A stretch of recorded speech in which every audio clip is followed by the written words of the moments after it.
காஞ்ச மிளகா போடுறேன். உளுத்தம்பருப்பு 2 ஸ்பூன். இதை நல்லா வறுத்துக்கணும்.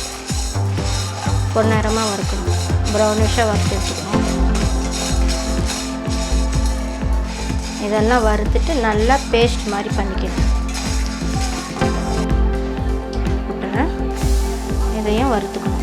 அதுக்குன்னு ரொம்ப ப்ரௌனாலாம் வறுக்கணும்னு அவசியம் இல்லை. நம்ம சாம்பாருக்கு வறுக்கிற மாதிரிலாம் வறுக்கணும்னு அவசியம் இல்லை. இது தேங்காவை இது நல்லா வறுத்து இறக்கிட்டு ஆஃப் பண்ணிவிட்டு ஜில்லுன்னு ஆனோடனே மிக்சியில் போட்டு பேஸ்ட் பண்ணி வைக்கணும்.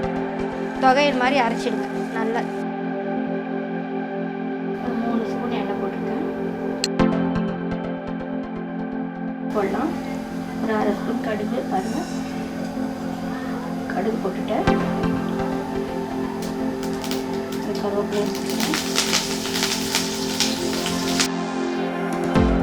பாவக்காய் போட்டுட்டேன். கொஞ்சம் வதக்குவோம். மஞ்சள் பொடி பண்ணலாம். ஒரு 1/2 ஸ்பூன் உப்பு போட்டுட்டேன். நான் உடனே உப்பு போட்டேன். கொஞ்சம் நல்லா வதங்கட்டும். அதுக்கப்புறம் நம்ம புளி போடணும். பாவக்காய் நல்லா வதங்கணும். ரோஸ்ட் ஆகும். கரைச்சி வச்சுருக்க புளி அந்த எலுமிச்சம்பழம் சைஸு அதை இப்போ போட்டுருங்க. கொஞ்சம் வாட்டர் கூட போட்டுடலாம். நம்ம கொஞ்சம் நல்லா வேகட்டும்.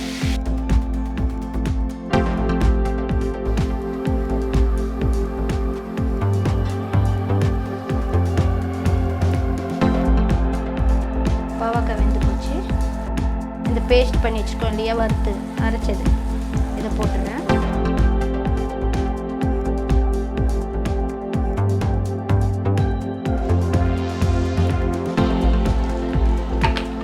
வாட்டர் போட்டுக்கணும். திக்காக இருந்தால் வாட்டர் போட்டுக்கோங்க.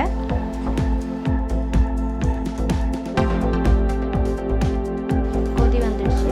கொதிக்கிறது நல்லா கொதிச்சோடனே ஆஃப் பண்ணிவிட்டு சர்வ் பண்ணிக்கோங்க. அவ்வளோதான்.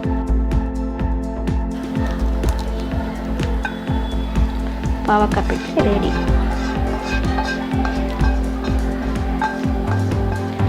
கொஞ்சம் எண்ணெய் போட்டிருக்கேன். கொஞ்சம் கடுகு போட்டு கடுகு நல்லா பொரிஞ்சோடனே கருவேப்பிலை போட்டுக்கலாம். அவ்வளோதான்.